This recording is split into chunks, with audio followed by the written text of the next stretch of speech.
Hey guys, welcome back to my channel. My name's Jessica. We have some really exciting things to talk about today, but before we dig into that, I want to give a big shout out to everybody who's new around here. If you're new around here and you love food, which I'm guessing you do since you're here, then you have definitely come to the right place. Here at Homebody Eats, food is definitely our passion project, which means with every video and every new recipe, you're gonna learn to master some culinary fundamental skills. And I hope that will inspire you to get in the kitchen and cook up something delicious.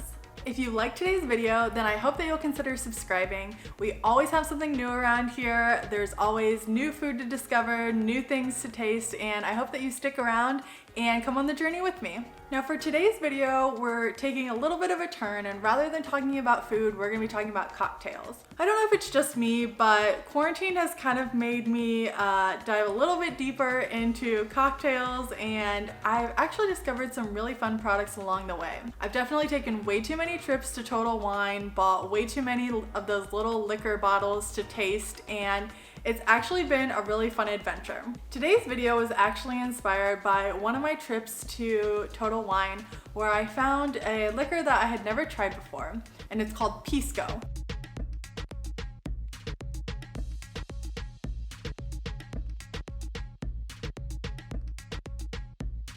If you're a lover of cocktails and have never heard of Pisco, you're missing out.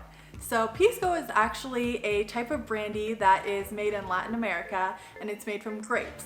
It's clear in color and has a sweet but sharp taste. Now there are two types of Latin American Piscos, one that's made in Chile and one that's made in Peru. Today we're mainly going to be focusing on the Peruvian Pisco.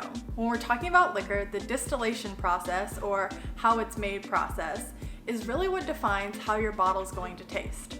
Now, when distillers are making a liquor, they have to follow specific guidelines and regulations in order to put a specific label on that bottle. Now, this is true for Pisco as well as any other liquor that you may drink. Tequila, vodka, gin, it all comes back to it. The distillers have to follow these certain regulations in order to put the label on the bottle that says this is the product and this is the quality. So really the first thing you need to know about Pisco are the different regulations that actually make it true Peruvian Pisco. So Pisco has to be made with one of 8 grapes that are defined in the regulations. It also has to be made in one of 4 cities within Peru. Now on top of that, it cannot be aged in a wood barrel, and it also has to sit in a non-reactive container for up to 3 months. Now obviously there are a lot of other regulations and procedures that the distillers have to follow, but that kind of gives you a brief overview of what we're working with when we talk about Pisco. And just in case you're wondering, Chilean Pisco also has its own book of rules and regulations to follow, many of which are different from Peruvian Pisco. For example, Chilean Pisco can be aged in wooden barrels, it can be made with up to 14 different types of grapes, and so on. So you can see that there are differences between the two types of Pisco, and depending on which one you're looking for, you'll want to make sure to take a peek at the bottle, because a good bottle should have which country of origin it was made in. If you've never bought Pisco before, you're probably wondering, where the heck can I get this stuff? And most liquor stores honestly should have Pisco. You'll want to look in the brandy section, as Pisco is a type of brandy, so check there. And when you're looking for it, there are a lot of different brands that you can purchase. Some common ones include Machu Pisco, which is my personal favorite. They also have Pisco Patron or Pisco 1615. So lots of different options. You can always buy them and see which one you like or you prefer. Okay, so let's chat about making today's cocktail. First, what you're gonna do is make some homemade simple syrup.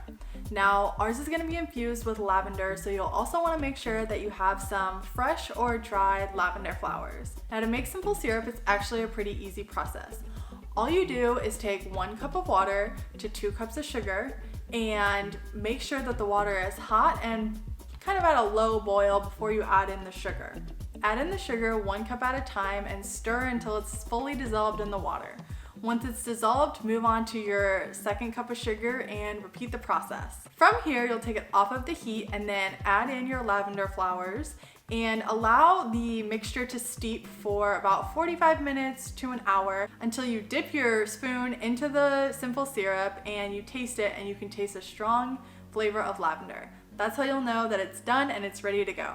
So from here, allow the syrup to cool completely, and then you'll transfer it to a container The container needs to be fully sterilized so that way your simple syrup lasts a long time. And then because I have a really bad memory, I always like to date my simple syrup just with a little piece of tape, write the date on there, so then you'll know the exact date that you made it. I'll leave the recipe to my homemade lavender simple syrup in the description below, but if you don't want to make your own or don't have time, feel free, you can buy some from Amazon and it'll be just as good. Okay, so now that your simple syrup is made, now it's time for us to set up our little cocktail station. There's really only 2 tools that you'll need today. The first one is a shaker. I prefer a Boston shaker, it's just easier to use, and the second one that you'll need is a Hawthorne strainer, so the strainer that can fit over your cocktail shaker.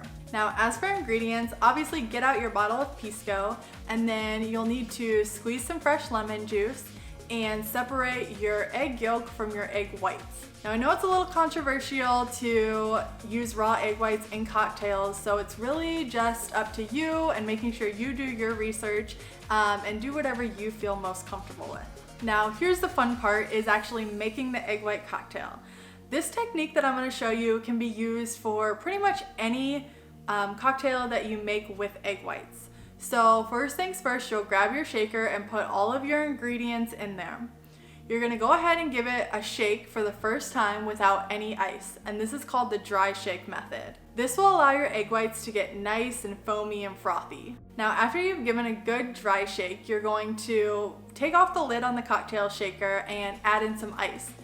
This phase is the second shake of making the cocktail, and the second shake is going to not only allow your drink to cool down, but it's also going to help strengthen the foam in the egg whites.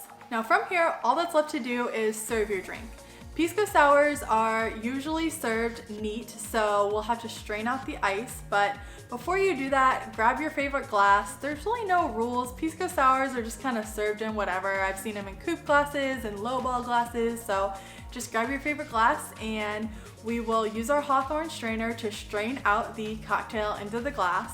And you should see the nice foamy egg whites start to form on the top. Now this is just for fun. If you really like garnishing cocktails, you can play around and have fun with this. I added just a thin slice of lemon to mine, and I still had a fresh lavender flower, and I went ahead and used that right on top just to add a nice little pretty touch.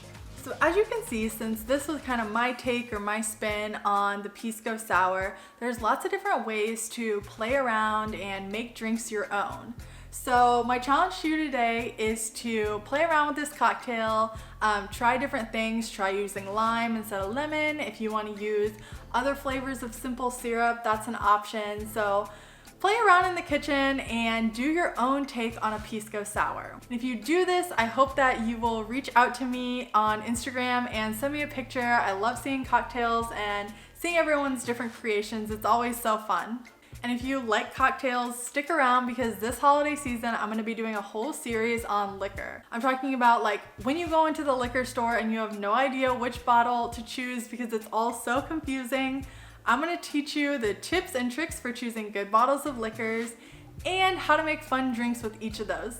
So stick around, that's coming soon. And as always, I will link my blog post with the full recipe as well as all of the tools that I used in today's video in the description box below. So be sure to check that out for everything that you'll need. All right, so what are you waiting for? Go make yourself a cocktail and I'll see you in the next video.